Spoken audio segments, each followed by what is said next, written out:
See match. Ah, Enzo Maresca, which way?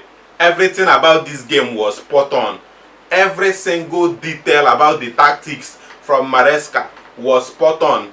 The idea of not starting this game with a recognized striker, thereby deploying 3 pacey front men and Pedro Neto as the first 9 in this game, was like a masterpiece.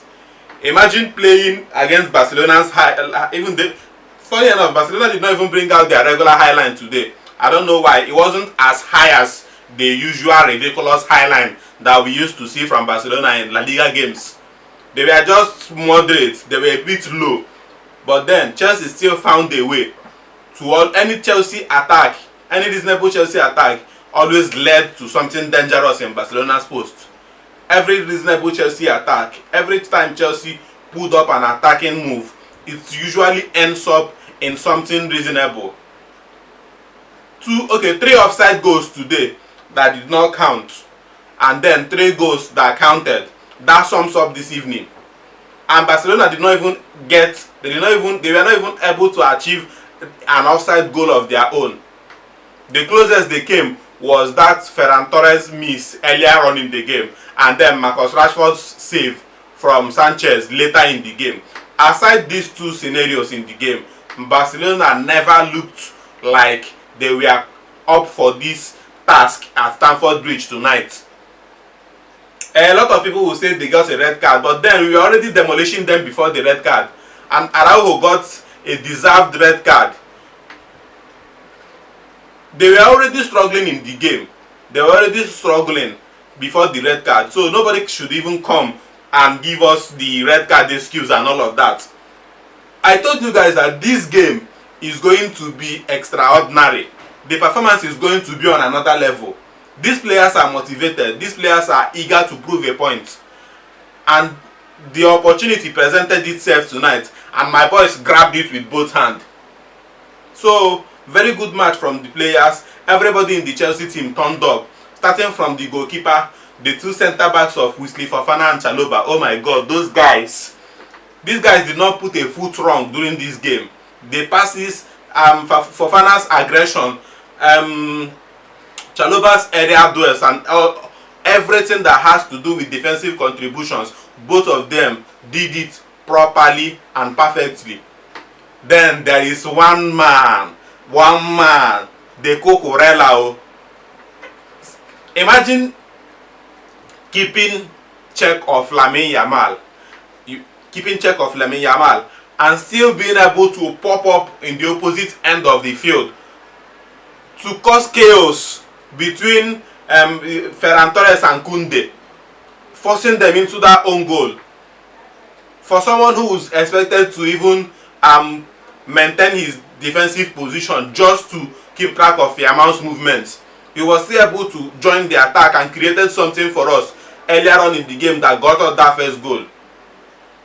So very good match from Cucurella. Everybody, their ratings today, none of them is supposed to have anything below 80% ratings for this game. Everybody, Malo Gusto ran his socks off today, moving down front and back during that right flank, roaming up and down, ensuring that all the grass has been covered and there is no player that lacks attention from him. While Caicedo was busy doing his destructive things, Reece James was busy trying to keep the midfield as composed as possible. He obviously is Reece James. You can never catch him under pressure. He was so composed. Passes were precise. Everything that Reece James did today on that pitch was 100% perfect.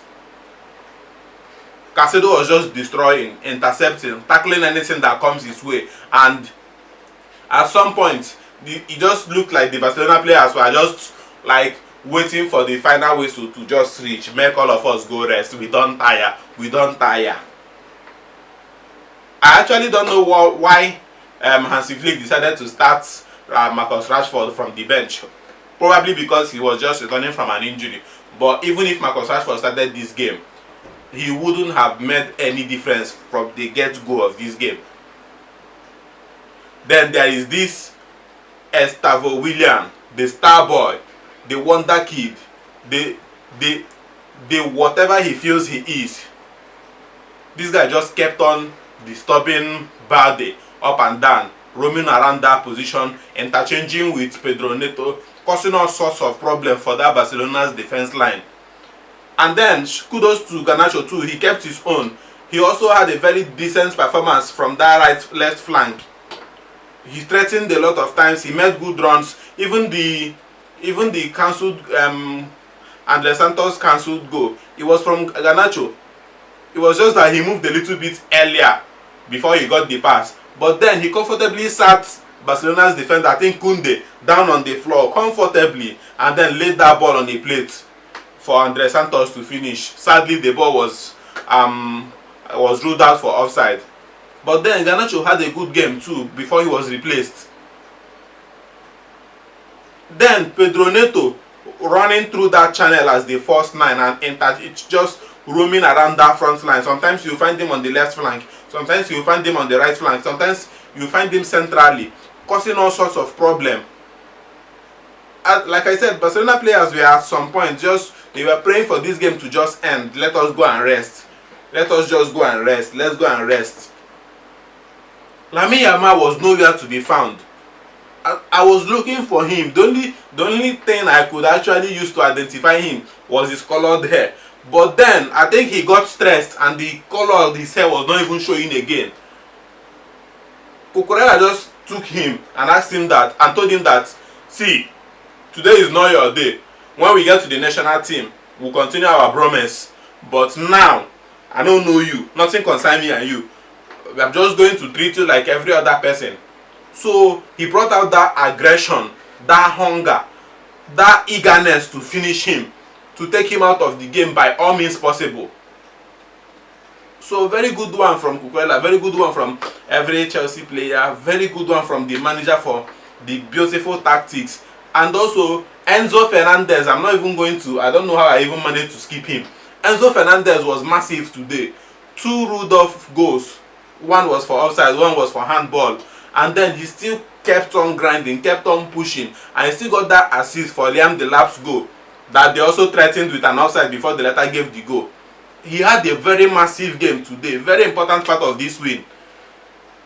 Enzo Fernandez, I know that a lot of people still find means to underrate him or say he's not good enough. But people who watch him, people who pay attention to him, people who know football knows that Enzo Fernandez is a baller. And he still showed that again today. I would have been happy if he managed to get a goal of his own today. That did not happen. But it still did not take away anything from his performance today because he was massive. Barcelona players in that midfield, they could not contain him. He was just all over the place. He was just tracking, moving forward and tracking back all at the same time, trying to make things happen in this game.